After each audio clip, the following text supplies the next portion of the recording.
Welcome to ZC Fun World. Please like, share, and subscribe. এবারে খেলার খবর। জাতীয় রাইফেল শুটিংয়ে এবারও বাংলার কোনো প্রতিযোগী কোনো পদক পাননি। এর কারণ খুঁজতে গিয়ে বাংলার নির্বাচক শ্রী চাঁদমারি ঢোল মহাশয় বলেন, একমাত্র বাংলার জনগণই পারেন এই দুর্দিনের মোকাবিলা করতে। সবাই বন্দুক হাতে তুলে নিন। প্রথমে অচল মানে বেলুনের ওপর, পরে সচল মানে মশা মাছির ওপর প্র্যাকটিস করুন, তবেই বাংলা তার পুরনো গৌরব আবার ফিরে পেতে পারে। এবারে আবহাওয়ার খবর। বাতাসপুর পূর্বাভাস কেন্দ্র থেকে জানানো হয়েছে, যেহেতু ব্যাঙেরা এখনো ডাকা শুরু করেনি, তাই বর্ষাকাল আসার সম্ভাবনা খুবই ক্ষীণ।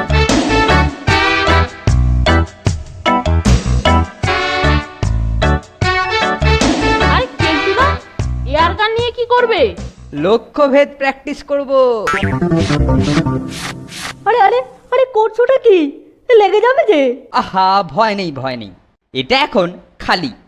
হ্যাঁ, যা বলছিলাম শোন, এই এয়ারগান দিয়ে আমি লক্ষ্যভেদ প্র্যাকটিস করব আর দেশের মান ফিরিয়ে আনবো। ব্যাপারটা ঠিক মাথায় ঢুকলো না কেলটুদা, বড্ড ওপর দিয়ে বেরিয়ে গেল। আরে আমাদের খেলাধুলার মান এত নেমে গেছে যে আমরা কোনো পদকই পাচ্ছি না, তাই আমি লক্ষ্যভেদের সাধনা শুরু করছি। ভালো ভালো, সিদ্ধি লাভ করলে খবর দিও, বুঝলে? পাবি পাবি, খবর ঠিকই পাবি।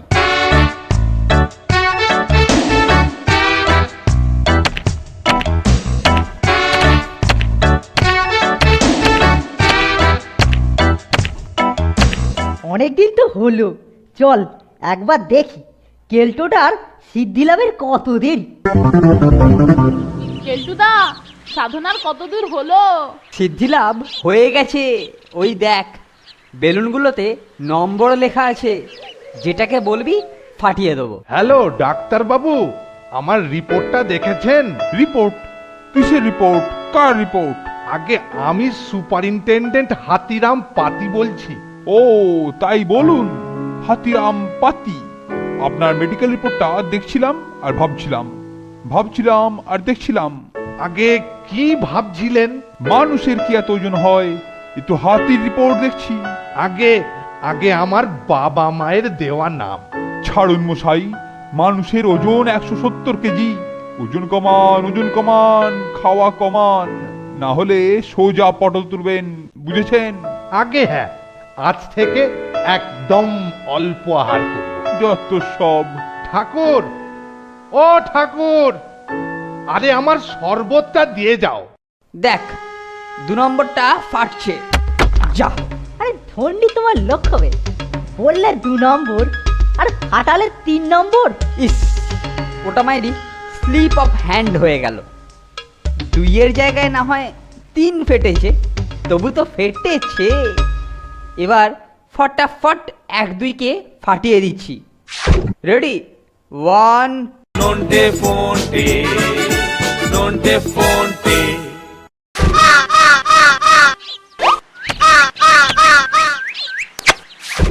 সাব্বাস কেলটুদা, নিশানা করলে বক আর অক্কা পেলো কাক। এ কি রে, তোরা কোত্থেকে?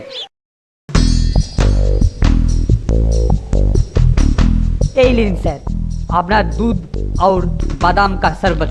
এবার খেয়ে নি। 2, 3। এটা কার কীর্তি? বলি আমার শরবত খাওয়া পণ্ড করলো কোন পাষণ্ড? কেলটুদা স্যার খেপে বোম, সামলাও এবার। ফোনটে, এটা ধর, স্যারকে একটু বুঝিয়ে আসি।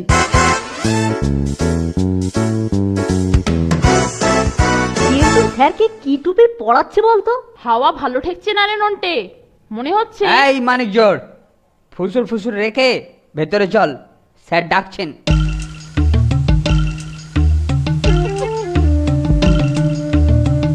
তোরা আমার খাওয়া বন্ধ করেছিস, তাই তোদের দুপুরের খাওয়া বন্ধ।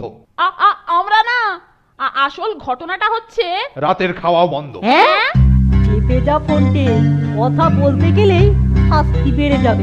আবার কি গুজুর ফুসুর করছিস? বলি এতই যদি নিশানা প্র্যাকটিসের শখ, তাহলে জলায় গিয়ে হাঁস বকের ওপর কর না, প্র্যাকটিসও হবে, আবার নিশানা লাগলে খাওয়াও হবে। আমার ওপর আবার ডাক্তারের নির্দেশ আছে, পুরুষ্টু পক্ষী মাংস খাওয়ার জন্য। কি বলিস কেলটু? যথার্থ বলেছেন স্যার, তবে ওদের দ্বারা হবে না। যারা বেলুন ফাটাতে গিয়ে গ্লাস ফাটায় তাদের ওপর ভরসা করা ঠিক হবে স্যার। বরঞ্চ আমি আপনাকে পাখি শিকার করে খাওয়াবো। এই চল তোরা। কিছু মনে করিস না ভাই ফোনটে, আমি ভেরি ভেরি সরি। আসলে কি জানিস তো, ঘাবড়ে গিয়ে স্যারের সামনে তোদের নামটা ফট করে বলে ফেললাম। আর জানিস তো প্রবাদ আছে, আপনি বাঁচলে বাপের নাম। যা যা ঘরে যা। পাল্টা সুযোগ আসবেই, তখন দেখাবো কে কার নাম করে।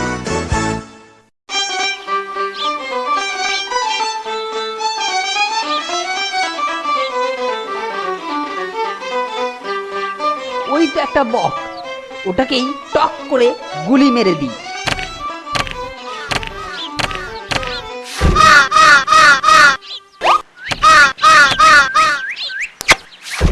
সাব্বাস কেলটুদা, নিশানা করলে বক আর অক্কা পেল কাক। এ কি রে, তোরা কোত্থেকে? তোমার দ্বারা লক্ষ্যভেদ হবে না। তোমাকে একটা আইডিয়া দিচ্ছি, যাতে স্যারও খুশি হবে আর তোমারও মুখ রক্ষা হবে। কিন্তু আমরা কি পাবো? হবে হবে, সব হবে। আগে আইডিয়াটা বল। শোনো তবে, আইডিয়াটা কিরকম বলো? দারুণ রে ফোনটে, জিও জিও বেটা। দেখুন স্যার, দেখুন কি এনেছি দেখুন। বাহ, চমৎকার চমৎকার।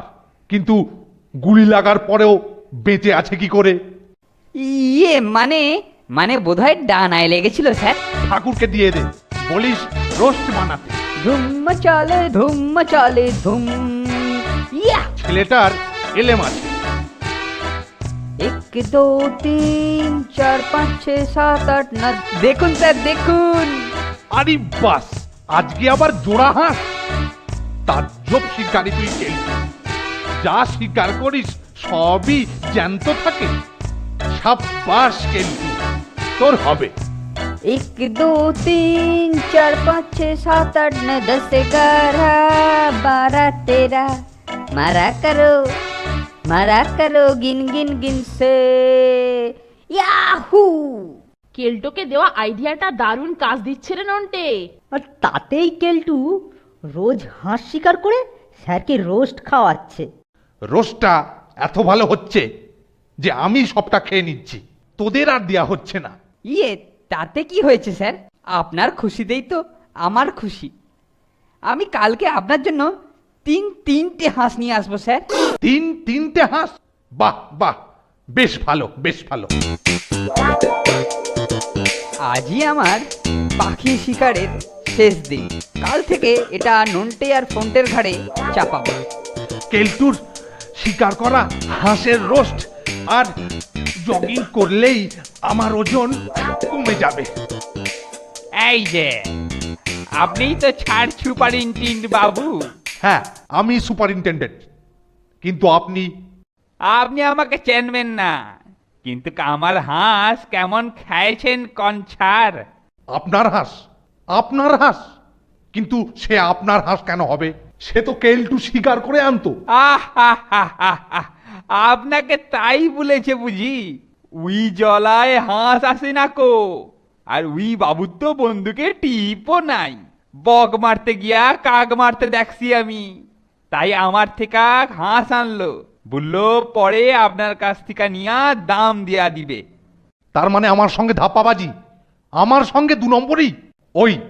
ওই যে আসছে বিটকেলটা। আপনি একটু আড়ালে দাঁড়ান তো। আজকে স্যারকে বলবো যে নন্টে ফোনটাকে আপনি রোস্ট দেননি তো। সেই রাগে ওরা কার কাছ থেকে আপনার নাম করে হাঁস এনে খেয়েছে। এই যে কেলটু, আজ হাঁস শিকার করতে পারিসনি বুঝি? হ্যাঁ স্যার, মানে তাতে কি হয়েছে? এ তো হতেই পারে। দে বন্দুকটা দে দেখি। এই যে স্যার, এই জলাতে একটা ছিল। আমি আস্তে আস্তে বন্দুক বাগিয়ে যেই এই তো শিকারি বাবু। অত ছাড়া ধাপ্পাবাজ ছুটো মরকট, আমার পয়সা দিয়ে আমাকে হাঁস খাইয়ে আবার হাঁস শিকারের বাহাদুরি। আজ আমি তোকে শিকার করব। স্যারের চিন্তা দেখেছিস? অলিম্পিকে পাঠালে নির্ঘাত টোনা নিয়ে আসতো। আমাদের অপারেশন কেলটু সফল।